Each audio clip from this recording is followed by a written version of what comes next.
faut éviter la paresse. Longola ki goi goi.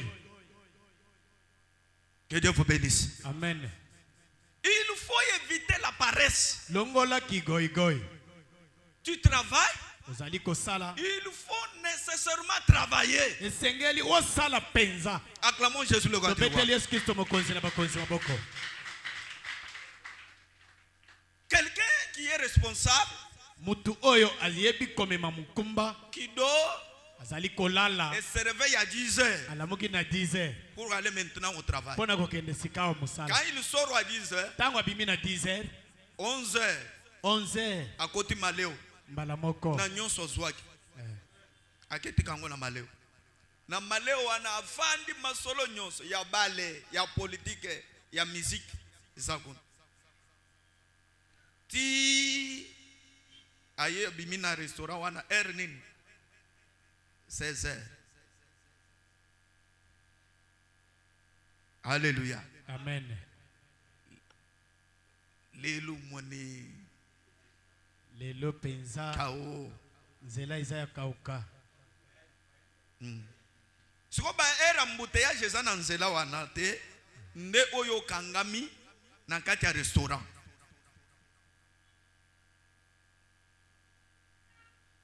Alléluia. Amen. Les jours aussi ne tardent pas. Mikolope e umela kate.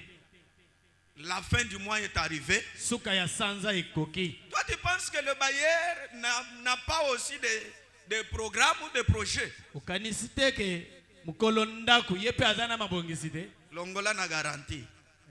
Ako longola. Zenga mama. D'ailleurs garantie wana oyo ka isi bailleur azalaka d'accord wa longola ka ali akambongo ya garantie.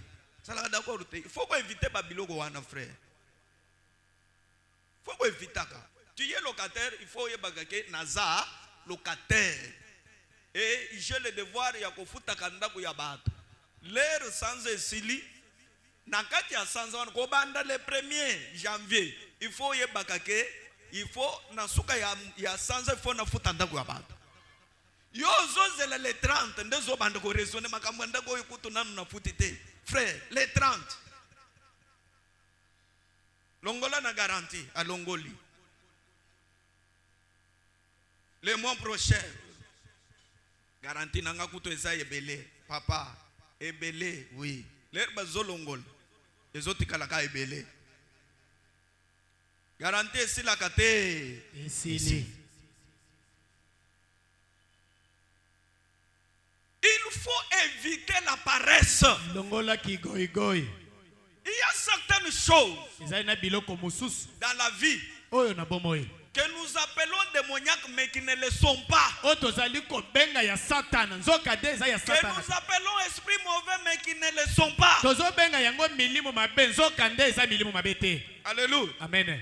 Ce n'est pas un esprit de blocage, Ezali molimo ya bokangamite. mais c'est un esprit de paresse. Ezali molimo ya kigoigoi. Des fois nous combattons des esprits qui ne sont pas à leur place. Tango mususu tozali ko bundisa milimo oyo ezali na Au esika na lieu yango de te. combattre l'esprit de la paresse, Olie to bundisa molimo ya toi kigoigoi. tu combats l'esprit de la pauvreté. Yozo bundisa molimo ya bobola. Est-ce que ça a des sens? Wana toyebite soki ezani. Hein? Ozozwaki si ozotia na place oyo pota eza te. Siko pota eza place mususu. Tel que tu es, tu n'es pas pauvre mais tu es riche. Ndenge ozali mobola te kasi ozali mutu na mbongo. Il y a quelque chose qui t'empêche d'atteindre ta destinée. Ezali na eloko moko ezali kozangi soko C'est koma na l'esprit bisika de na. la paresse. Ezali nde kigoigoi. Que la paresse te quitte au nom de Jésus-Christ. Kigoigoi etika yo na kombo na Yesu Kristo. La paresse pousse quelqu'un Kigoigoi ezali kotindika moto. à ne pas comprendre l'importance de ce qu'il est. Ya koyeba kozanga koyeba kososola oye azali. Mais envisager ce qu'il n'est pas. Kaka kolula oye azate. Cependant que Nzokande ce que tu es oyo ozali. peut faire à ce que tu deviennes ce que tu veux là. Ekoki kosala okoma oyo olingi wana. Alléluia. Amen. Que le soit pambola mutumoko. Amen. Il faut éviter la paresse. Longola kigoigoi. Au travers de cet enseignement na nzela ya malakisi oyo et au sortir, pe na bobimi na yango Dieu va bénir quelqu'un. nzambe akopambola mutu moko. Cette année ne terminera pas. Mbula oyo ekosila te. Si autrefois Soki tango tu mosusu ne savais pas aller de l'avant, oyebaki kokende liboso te, tu vas aller au nom de Jésus-Christ. okokende liboso na kombo na Yesu Kristo. N'attendez pas que tu sois dans l'abondance Kozela te okoma na ebele pour que tu puisses ouvrir le chemin de la prospérité. po oyeba na kofongola nzela ya bofuluki. Mais avec le peu de moyens que tu as là, Na mwa muke ozali na yango wana tu traverseras la mer rouge. okokatisa mai na munana. Amen. Amen. Dieu demande à Moïse, Nzambe atuni na Mose, qu'as-tu dans ta main? ozali na nini na loboko? Il dit, je ne fais qu'un simple bâton ici, la Ayebise kaka verge. nazaka na mwa lingenda na nga Il dit, muke oyo. avec cette verge-là, Ye ayebise na lingenda wa. frappe la mer. Beta na mai. Moïse n'a pas contredit Dieu. Mose aboy akekemaki te. Il n'a pas engagé de discussion. Abandi kosala makelele Il a te. tout simplement frappé. Mbala moko abeti. Et après avoir fait cela, Sima ya kobeta yango, il s'est rendu compte aye komona ete que la mer s'est séparée mai ekabwani et qu'il a eu des passages. pe azwi nzela. Mais si Moïse se disait, Kasi soki Mose amilobelaki je n'ai rien, naza na eloko te pour ne pas tenir compte de ce qu'il avait en main, mpo na kobwakisa oyo azalaki nango na maboko, les enfants d'Israël n'allaient pas traverser. bana Israele balingaki bakatisa te. L'éternel Dieu te rendra grand. Ya seko nzambe akokomisa yo munene Dans cette petite activité que tu fais là, na mwa musala muke oyo ozali kosala tu wana, deviendras grand au nom de Jésus-Christ. okokoma mutu munene na kombo na Yesu Kristo. Ozozwa nyonso oyo ozwi ole yango na ndako. Pasi na bite kozala ndenge nini na misala oyo tozosalela yango kaka mpona pasi. Sikoyo eza na moto oyo asalaka mosala mpona esengo. Mosala nyonso ezalaka pasi. Muke oyo ozwi wana lia na yo ndambu. Zwa pe ndambu sala nini bomba yango. Na yebi mingi ete lidusu munene oye bimelaka eza koto. To si to travailler na bango mingi na kati ya semaine. Ba mama oyo ba consommatrice oyo ba yebaka teke youtaka wapi na sina te ya bino pendant la semaine bozalaki awo ebele. Yo oliaka oyambaka kaka. Mais quand na teke oyo nazwaka oyo eutaka wapi nazwi yango lelo lobi ekozala to ekozala te yo epai na yo ezalaka kaka état de besoin oyo nanu ba résoudre te aussi o déposer mususu déposaka onire mutu azokende na banka kosenga mbongo azo déposer azokende na finga santeni azomi tuna kapete musala mobile nanga asalaka ezalaka ndenge nini lipape bimi lipape moko ebimi kamwa lipape wana kitoko kabelo moko ebimi kabelo wana tika Ya mai. ya moto ebimi yako pesa ka par rapport mama uko raisonner te. Zamba pambola mutu moko. Amen. Uko raisonner te. Et quand tu fais tout ça, wana ndako bobosani, boko se rappeler le 29. Agolapa. Le 30 nesko bokanisi tozalaka ba locataire. Zamba pambola biso. Amen. Papa, pour éduquer maman, il y a eu éducation. Leur maman zomatisa mungongo. Pour kitisa ya ye kanda, il faut y la ye facture ya supermarché.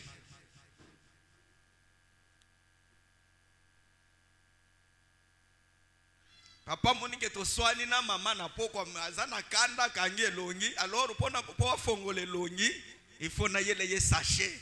Nde papa ye na poko. Papa ye na sachet. Ayebi basolo la kate.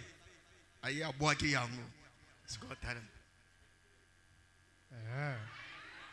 Papa pe ayebi yango Papa penza mobimba.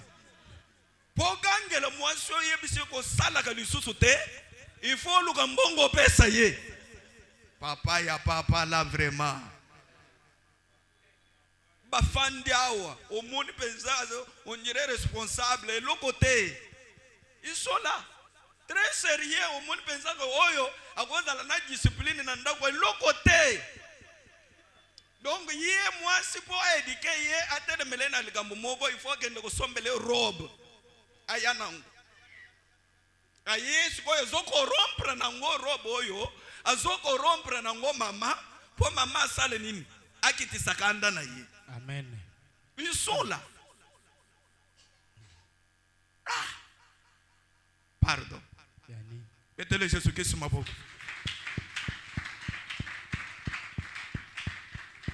Atelemeli yango ko sombele susu robe te. Na ba facture ya supermarché wa. Papa oyo ozimbongo ya kofuta oti bombi penza bongo yo il faut na eze ya kofuta ndako mais lokola mama zwikanda auzo audace ya kozombongo ya bato ya kofuta ndako akende kosombela mama robe nde babiloko zozongisa bato ebele sima yango wana Nzamba pambola biso. Amen. Nzamba pesi yo mobali mwasi plutôt oyo azosunga yo. Mwasi azobunda pe na ndenge na ye azoteka tumwa biloko. Asombika mwa kilote ya bana, mwa lipapa ya bana. Siko yo papa oyo, po moni mama bandi koteka, yo pe otiki musala. Obandi musala ba manevre. Mbongo mama zo produire wana, nde oyo zo ya pe obotoli. Na bisaki ibino dimanche passé papa wana papa ya ndoki. Mama lero zo sala prière, boakele ye moto.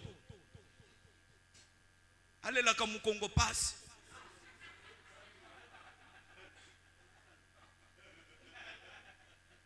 Bandeko. Anyokwam. Papa, moi so aider yo. E bandi ndenge nini yo penza responsable. Papa mobimba na mandefu. Oya ipa ya mwasi na yo ndenge zaboye pesanga na mbongo wana na zana mwa problème moko boy. Papa, ata yo moko. Za soni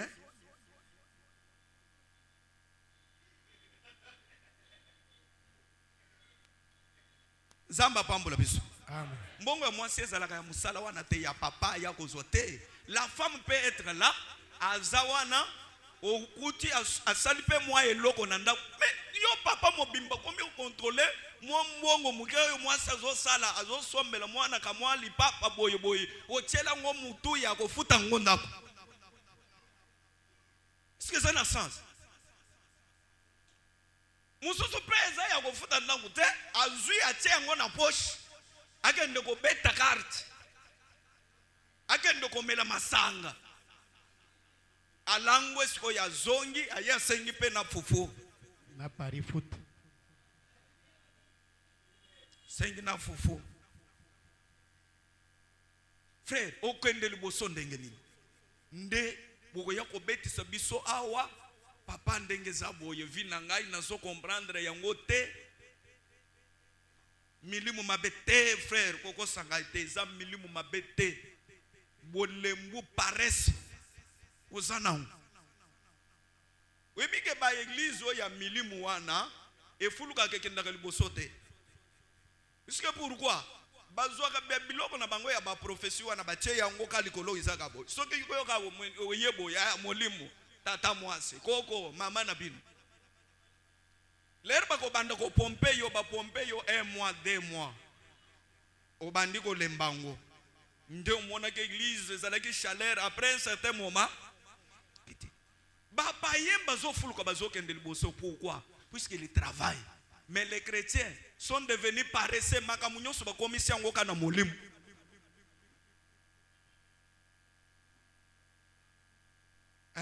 Musala yezo travailler kana molimu.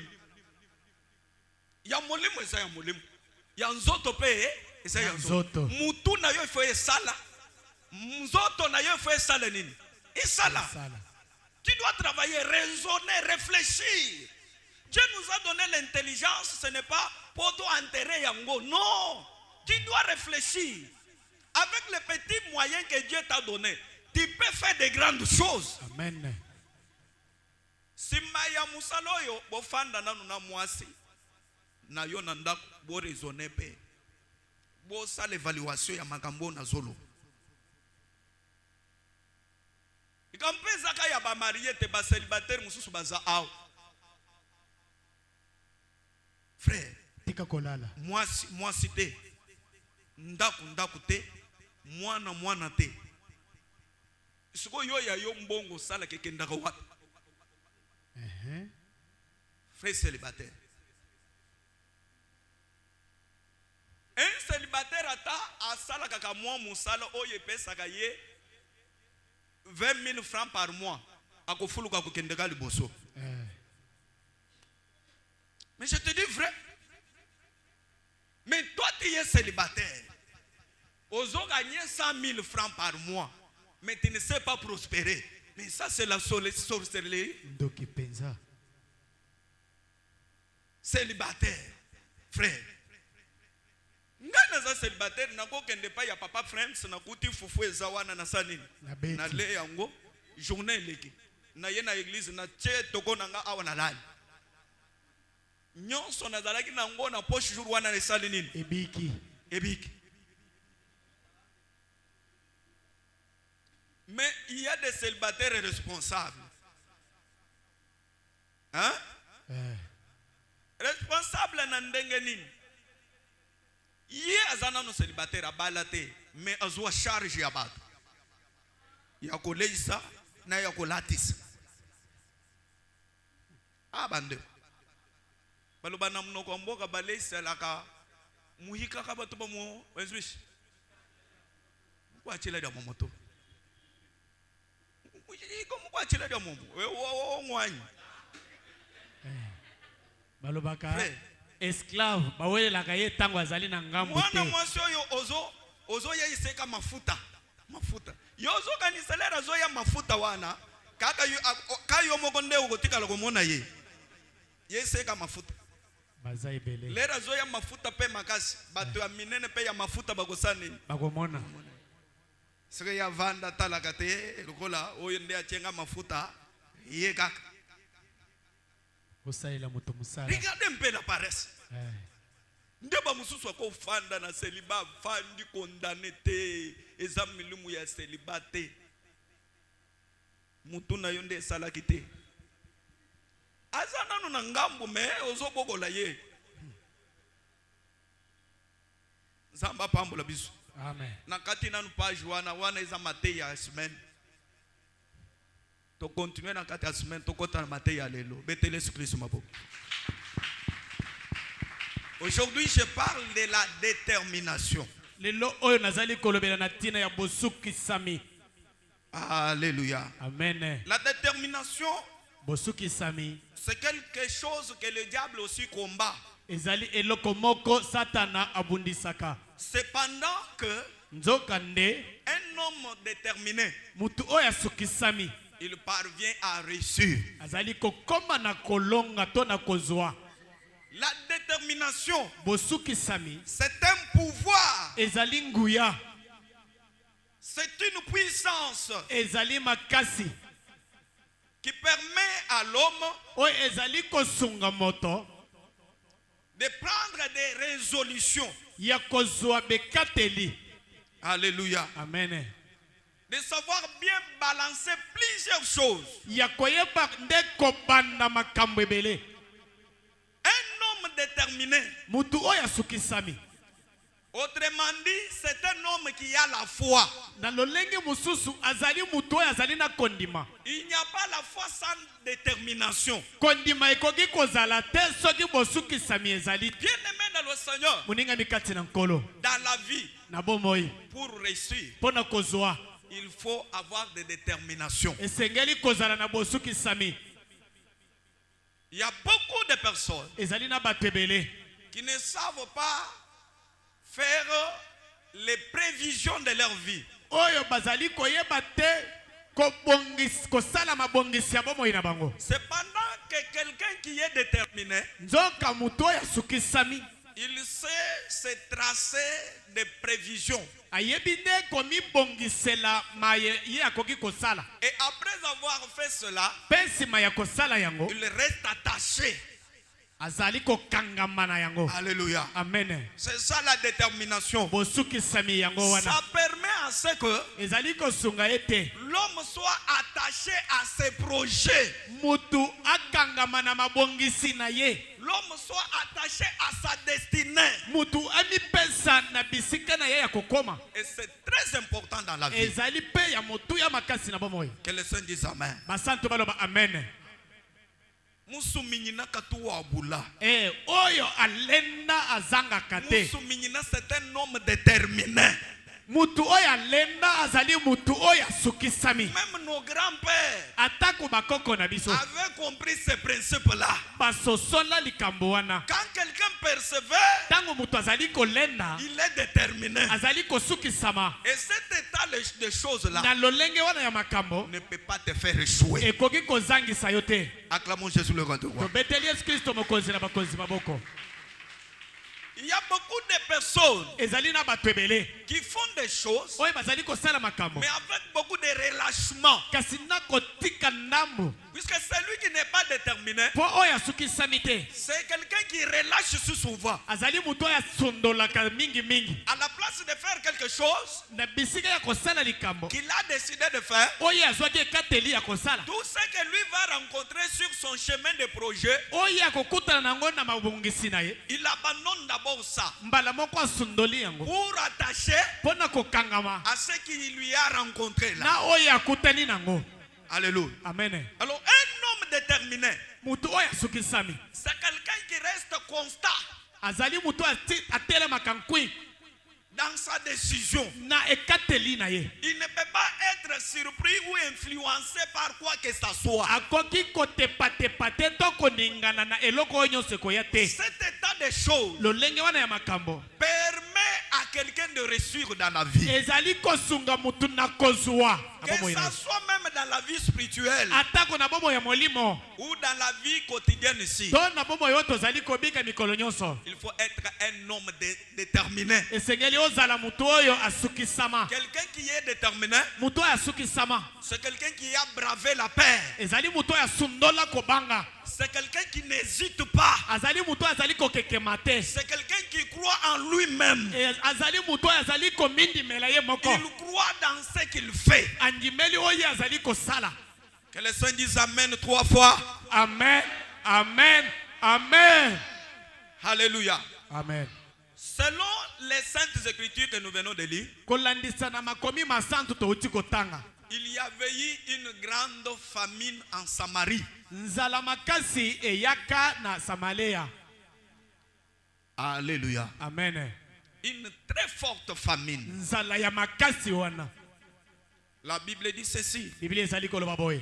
Pendant ce temps-là, Na ngonga wana il y avait eu beaucoup de choses qui s'est passées pendant la famine. makambo ebele ezalaki kosalema na tango ya nzala. Tu sais une chose, Boyebi eloko moko. cet esprit, il faut beaucoup le combattre, même chez toi, dans ta famille. Molimo oyo esengeli kobundisa yango makasi atako na libota na yo. L'esprit de la famine, Molimo ya nzala il faut combattre ça. esengeli kobundisa yango. Puisque là où il y a la famine, Po bisika nzala ezali, même la sorcellerie peut entrer. kindoki pe ekoki kokota. Est-ce que mutu moko azolanda ngai? Amen. Ya yo bana otikaka bango na nzala tit banda tongo atati ya melite mwana otiki ye na nzala ko banda tongo azokende kolia 18h. Faut faire très attention. Esengeli kosala keba mingi. Puisque dans cet état-là, Po na tango wana l'enfant va développer d'autres esprits en lui. mwana akokotisa milimo mususu kati na ye. Beaucoup d'enfants sont détruits, Bana ebele babeba. non pas parce qu'il y a eu un esprit mauvais qui a tourmenté l'enfant, Kaka te molimo moko ya mabe etungisaka mais ye. ce sont les traumatismes de la vie quotidienne Nzoka ezali makambo mauti na bomo ya mikolo qui nyonso. ont détruit cet enfant-là. Nde ebebisi ye. Boye. Mwana muke, Otiki ezala banda tongo ti 18h ozozela ti olamba 18h.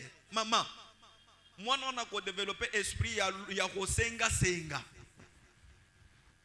Ya ko senga senga. Ya ko lula lula.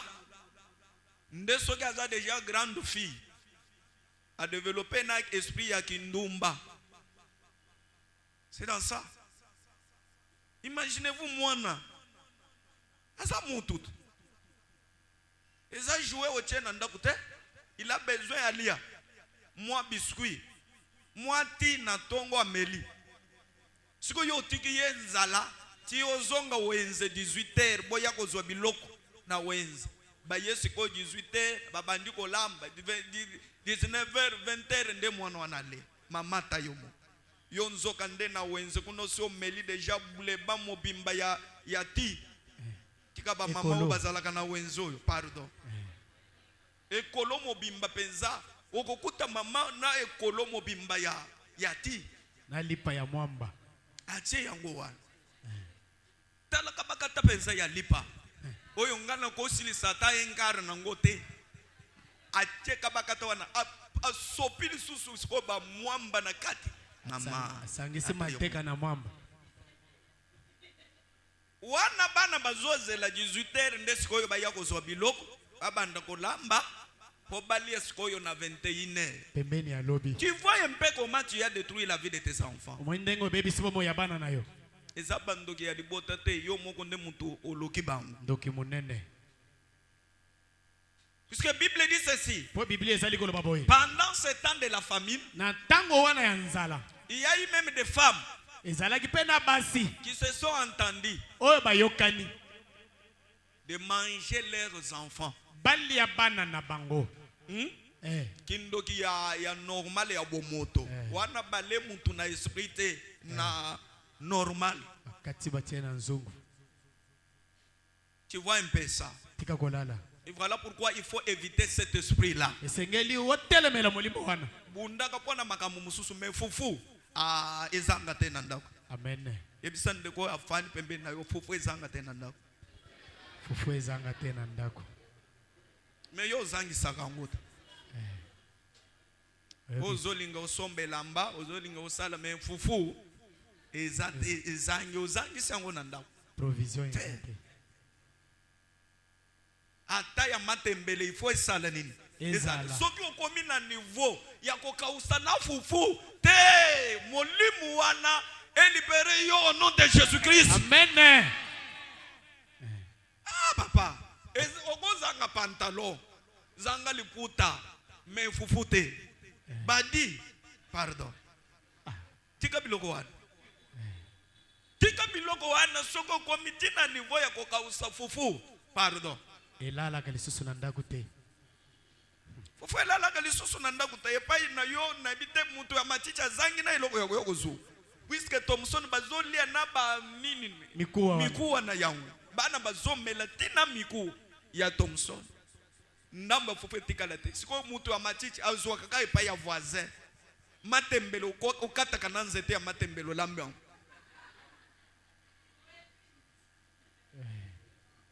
Yebisanga epai na yo mutu amachicha zwaka nini koleso pambola mutu moko. Amen. Maintenant pendant ce temps là na tango wana en face de la Samarie na ngambu ya Samaria il y avait des Syriens ezalaki na basulia qui étaient des ennemis des Samaritains. Oyo bazalaki banguna ya batu ya Samaria. Alléluia. Amen. Et les enfants de la Samarie sikawa bana ya Samaria ne savaient pas sortir bazalaki kokoka kobimate pour aller chercher la vie même ailleurs. Pona kokende kolukata libanda. Pourquoi? Pona nini? Ils avaient peur bazalaki kobanga de ne pas aller tomber à la main de leurs ennemis. Po bakende kokweya na maboko ya banguna na bango. Ils ont accepté bandimi de mourir de faim bakufa nzala que de mourir au coup de balle. Po bakufa libanda na masasi te. Alléluia. Amen. Mais cependant nzokande qu'il y avait 4 personnes ezalaki na bato mine malades bazalaki kobela de la lèpre. maladi ya maba. Alléluia. Amen. Selon les principes, kolandisa na mibeko des hommes comme ça bato ya boye ne devraient pas être en ville. bakoki kozala na kati ya bato te. On devrait les jeter hors ville esengeli babwaka bango libanda ya mboka parce qu'ils étaient malades. mpo bazalaki na bokono. Étant dans ce lieu-là, na bisika wana hors ville, libanda ya mboka la Bible dit ceci. biblia ezali koloba boye Ils ont eu aussi faim bayoki mpe nzala au point où ils ne savaient plus encore supporter. kino na bisika bakokaki kosiporte te. Et lorsque bomaka batu na prison, ezalaka le fait ya kovanda na prison te. Mais les conditions de vie na kati ya prison na nde bomaka pe. Nzamba pambola biso. Amen. Na prison kuna ezana batu mususu otaliye akomi munene. Mais il est na prison. Nzamba pambola biso. Amen. Alors ces hommes ici bato oyo se sont rendus compte baye komona ete que tel que nous sommes, ndenge tozali nous allons mourir. tokokufa. Non seulement de la lèpre, kokufa kaka maladi te mais aussi de la famine qui nous attaque. kufa mpe nzala oyo ezali na biso awa. Alors que faire? nini ya kosala? Bien aimé dans le Seigneur, moningami kati na nkolo dans la vie, na bomoi il faut savoir celui qui peut être proche de toi. esengeli oyeba nani okoki kozala na ye. Dans la vie, il ne faut pas tout le monde approcher. kopusa bato nyonso pembeni na yo te. Dans la vie, na bomoi il faut savoir approcher esengeli koyeba kobenda quelqu'un qui peut apporter aussi un plus. mutu oyo akoki kobakisa eloko na bomoi na yo. Amen. Amen. Na vie kovanda kaka na batu oyo yo il faut osungaka. Hein? Osungaka na biloko soit osungaka na mayele. Mais ye azana tante ya kosungaka pe yo non. Ngai ler ngana zokola mingi na banda kovanda kana batu o baleki ngana mbula. Inane 2 ans voilà. Alléluia. Amen. Nzamba pambola biso. Amen. Et c'est très important. Puisque aleki ngai na mayele. Ler na zobika na mukolo ngai pe na kokoma mukolo. Na bandi ko se comporter lokola mukolo. Ler ozo approcher na vie na yo. Muto ya raisonnaka. Oko profiter pe epai na ye wana un plus. Est-ce que mutu moko azola ngai? Boye. Mbuma ya mabebe bisaka pe mbuma ya malamu. Tala batu oyo approchaka na vie. Oyo basaba camarades sont des gens qui ne peuvent rien apporter dans ta vie. Bazali bato bakoki komemelo eloko te. Mutu azalaka kaka yoka papa soki osungi ngai te tika liwa yo ozwi osanini opesi ye musungi yo osungi. Mutu anazana tante pe ya kosunga pe yo na vie. Ata zangi mbongo il faut azala ata na mwa mayele ya opesi pe yo osaleli yango pe osali nini o réussir. Ozo échouer puisque oza mal entouré. Omoni na église na tandenge to fandia na ba serviteur ndenge toza na église oza pasteur lobi to lobi kuna mais oza entouré kaka na bato oyo yonde il faut pesa ka mayele lero kozanga mayele église wana kokufa. Ozo compter na nombre non. Nzamba pambola biso. Amen. Ata na ndako ya libala lero ozolinga kobala bala pe mwasi oyo aza mayele bala pe mobali oyo pe aza mayele yo moni mwana mobali oyo nano abali te mais asu échoué na vie. Mama yo zana bagage ya ndenge nini oyo koya kobanda kotondisa pe yo tikali mususu osilisi ya yo nyonso ye nano tondi te. Jeune fille ofandi aw waneza conseil na zo pesa yo ebele na bino lelo bazolela parce que bayoka ka ba conseil yo te. Betele Jésus Christ maboko. Ils étaient tous tous les prêts, bazalaki bango nyonso bato na maladi mais kasi il se donnait de bonnes idées. bazalaki kopesa na batoli ya malamu. Quand l'un a parlé à l'autre, Tango moko azali na ya koloba na moninga, celui-là n'a pas découragé son frère. wana koki kolembisa moninga na Il y yete. a des personnes Ezali na bato qui, dans la vie, si tu les rapproches, bawo wapi na bomoi ao soki obendi bango pembeni ils vont te décourager dans ce que tu fais. bakolembisa yo na mayo ozali kosala. Banda kovanda na mama wana, ba problème ekomaka na ndako na yo. Ozfanda ka susu bien na mobali na yo te. Il y a des gens comme ça. Mais il faut approcher quelqu'un qui, quand il vient dans ta vie aujourd'hui, même ton mari se rend compte qu'il y a quelque chose qui a changé dans la vie de ma femme. Il faut kobenda batu pembeni na yo. Oyo soki bakoti na bo yo na mobali na yo. Amoni ete non. Mongo na ezali. Alléluia. Amen. Tu approches quelqu'un Obendi mutu. qui a divorcé. Oyo ati akabwana na libala. Demain tu vas aussi divorcer. Lobi yo pe okokende. Talana nujari ya bato yo fanda na bandu. Ofanda kana ba. Tu approches un impudique. Obendi mutu na salama. Demain tu deviendras aussi impudique. Yo pe kokoma lokola ye. Papa oyo asaki ndako kota Mario. Et pas ya mama moko mukolo. Yo zana mwasi. Masolo ni na kobetela yo. La deuxième bureau kaka. Mon cher, tika. Soko landi tu mwa basi na bino ya mike o ya bana oyo kokufa. Ngande na zawana, na zana ye wana fufu na lia kaya pamba. Nde bato yo zofanda na bango. Lero siko yo kozanga utikali poche vide garantie esili yo. Okosala nini? Okoraisonner. Miko sala l'idée oyo papa wana pesa yo. Ah papa. Bokende pa ya koko na bino ngai na tikala ka boy. Nzoka ndezo tikala boyete. Ase zo pechi moi. Moi logo na ye quelque part.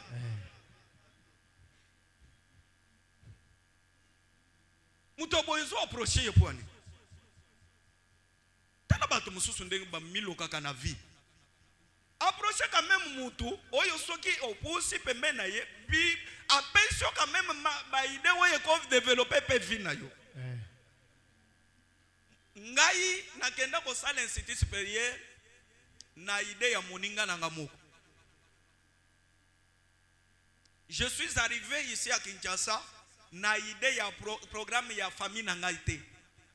Un camarade to telemika boy to lobi token.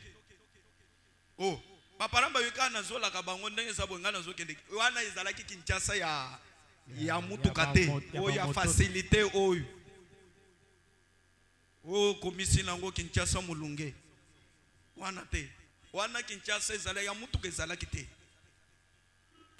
Kinshasa izalaki penza ya cher. Amakasi. Kwa biso to zaba kino ya kal. Zamba pambo la biso. Amen. Et tu vandi, mon cher. Premièrement, tu bandi dans la classe. Tu de côté classe. Tu se retrouves peut-être au côté classe. Classe est s'il plaît, mon cher. Ndenge sabo tu de Kinshasa. Ah, oh, kaka boy. C'est ça la vie. Bomo yezali bongo. Il faut avoir des gens comme ça. Esengeli kozala na batu ya bongo. Yo batu ya église ofanda kana bango te. Baninga na yo. Ya église. O basala kaka même ba kope ya bien, ya ko approcher ko tunaka. Frère, ezala kanda ini. Yo zala ko kuna te. Yo pe frère ya église, ba approcher yo. Tala muto zo kende ko approcher. Muto ya ko lia yo mbongo. Mususu afandi ao. Les soi-disant chrétiens oyo na utiko loba ao. Image ya chrétienté mais azan chrétienté. Bato bazo fingisa ba chrétien. Frère na bino ya église za pusi yo pembeni to sala likelem yende mutozoli ye mbongo. Papa, me maye na justice wana na kozala d'accord na yo. Ngai nde na kosunga yo na pesi yo na avocat. Lukeli yo na avocat na pesi yo. Yo zoka ni sangana ko pesa ye conseil yake o frère ndenge za boya zande kona bino ya église wana zande kona bisote bisote zo sambela bana na nzambe ba pambwa yo bana na nzambe wana ya église nde oyo zo ya omeli mbongo to ba ko sali eloko te nzamba pambwa biso amen yande na fandi hao naza ko conseiller bato ba s'approchaka sikoyo frère ya église a approcher yo nde zo banda sikoyo ko détourner ye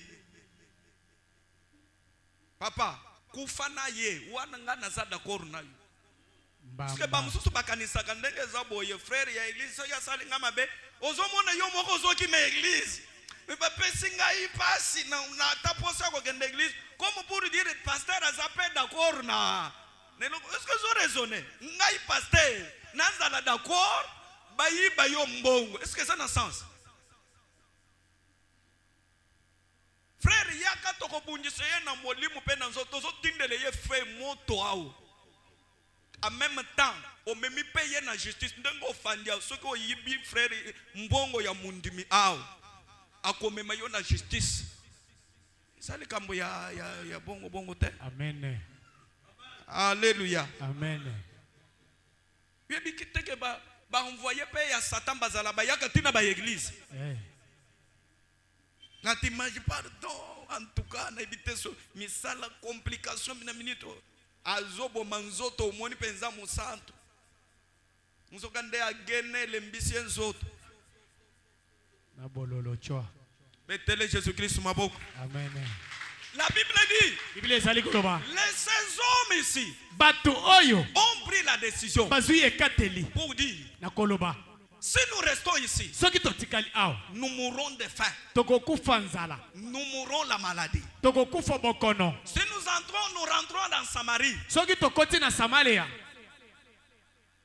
on va aussi nous tuer bakoboma biso si nous allons en Syrie soki tokei na Sulia puisque là il y a à manger po kuna bilei on ezali va nous tuer bakoboma biso alors que faire tosala nini il n'y a pas de choix ya kosala eza te puisque nous sommes déjà mourants po toza deja bibembe pour ce faire na yango qu'on puisse mourir n'importe quelle mort qui nous arrivera tokufa liwa nyonso ekokomela biso alléluia amen po ya nzala eza kaka liwa ya munduki eza kaka liwa ya maladi eza kaka liwa alors pour ce faire tokufa ta kokufa ngo tokota wapi na Syrie tokota na Sulia bien aimé dans le Seigneur muninga mikati na nkolo la détermination bosukisami c'est une grande arme chrétienne ezali munduki munene ya mukristo tu refuses de te déterminer oboyi komisukisa mais tu vas mourir de la pauvreté okokufa nzala bobola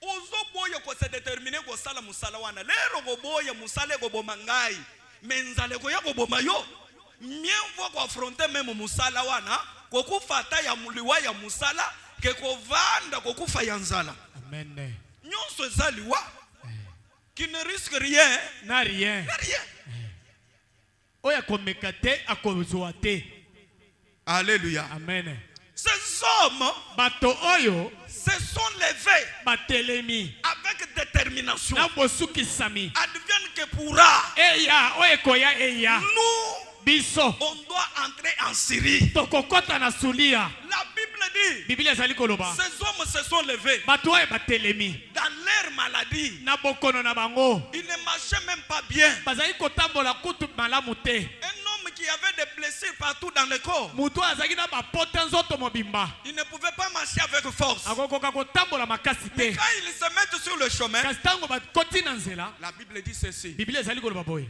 Dieu a fait entendre un grand bruit nzambe ayokisi makelele makasi dans les camps des Syriens na ngambo ya basulia un bruit qui était comme celui des grandes armes de guerre makelele oyo ezalaki koyokana lokola minduki ya makasi ya bitumba et quand ils ont entendu ça ntango bayoki yango ils ont eu peur babangi ils se dirent bamilobeli les Samaritains basamaleya sont allés chercher le roi d'Égypte. bakei koluka mokonzi ya Ejipito.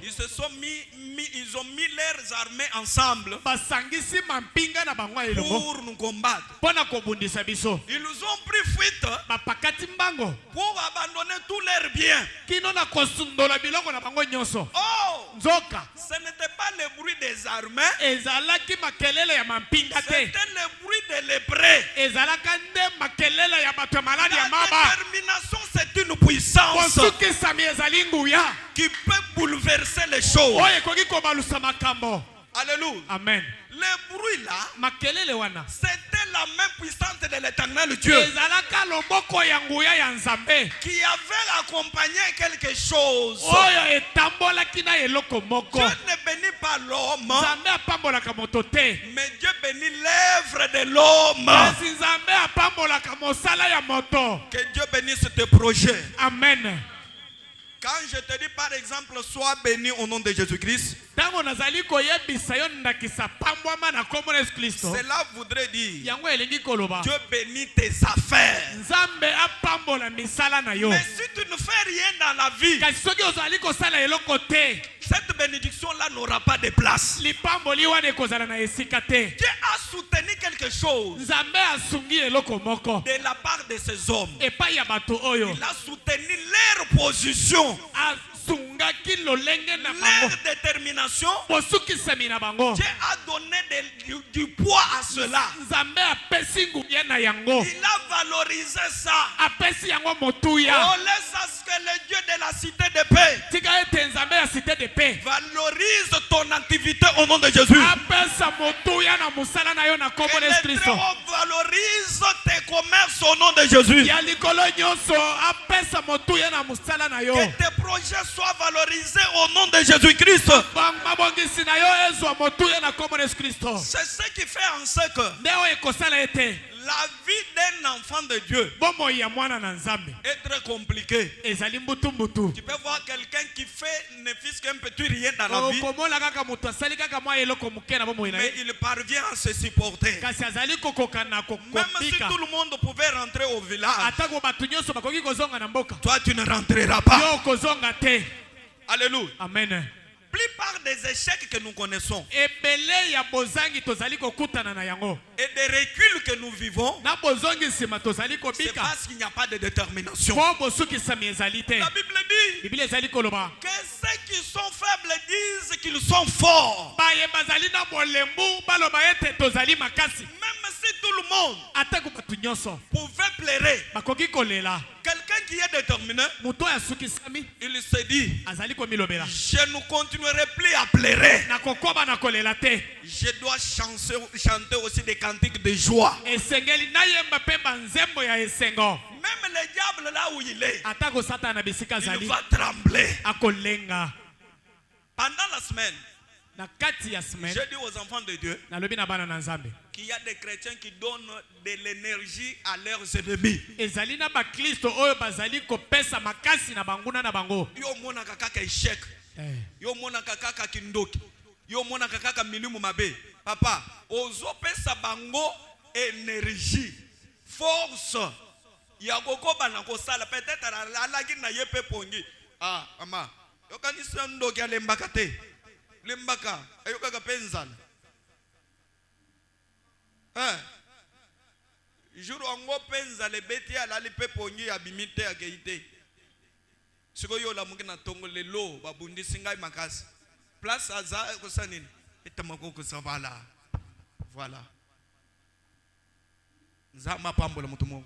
Amen. Olali na butu. Omoni bazo bundisa yo, bazo kata yo mutu. Bazo kata okim.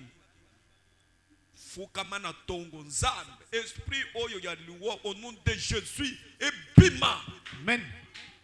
Et telema na bomo na ngai te na kombo na Yesu na lobi amen. Ndenge na zonke ndenge pe na zozo. Yo. Otelemi obimi okei. Te soki yo lali omoni bazo kate o kingo. En tout cas osali une semaine obimaka lisusu te. Maintenant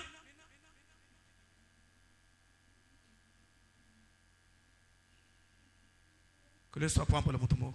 Amen. Akatel Matteo, incline ta tête. Amen. Je voudrais à ce que quelqu'un prie Dieu. Tu vas dire à Dieu, donnez-moi de la force. Je suis appelé à réussir dans la vie. Mais l'ennemi de ma vie, le diable, veut me faire voir